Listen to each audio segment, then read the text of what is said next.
வாடிவாசல் படத்தின் இயக்குனர் வெற்றிமாறன் இல்லை, இவர்தான் ஷாக் கொடுத்த பிரபலம்.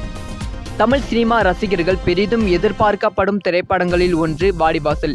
இப்படம் குறித்து அறிவிப்பு வெளிவந்து சில ஆண்டுகள் ஆன நிலையில் படப்பிடிப்பு இன்னும் துவங்கவில்லை. வெற்றிமாறனுக்கும் சூர்யாவுக்கும் இடையே உரசல் ஏற்பட்டுள்ளதால் படப்பிடிப்பு இன்னும் துவங்கவில்லை, தள்ளி போய்கொண்டே இருக்கிறது என்று ஒரு பக்கம் பேசப்பட்டு கொண்டு வருகிறது. ஆனால் இது எந்த அளவுக்கு உண்மை என்று தெரியவில்லை. இது குறித்து வெற்றிமாறனிடம் கேள்வி எழுப்பிய போது படப்பிடிப்பு விரைவில் துவங்கும் என்றும் எந்த ஒரு பிரச்சனையும் இல்லை என்றும் அவர் கூறியிருந்தார். இந்த நிலையில் வாடிவாசல் படம் குறித்து பிரபல இயக்குனர் வசந்தபாலன் பேட்டி ஒன்றில் பேசியிருக்கிறார்.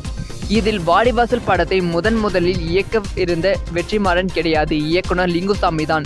அந்த படத்திற்கு தான் திரைக்கதை எழுதியிருந்தார்.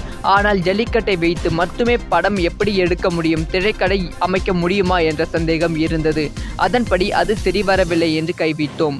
இன்று தமிழ் சினிமாவில் பெரிதும் எதிர்பார்க்கப்படும் திரைப்படமாக அது மாறியிருக்கிறது என்றும் அவர் கூறியிருக்கிறார்.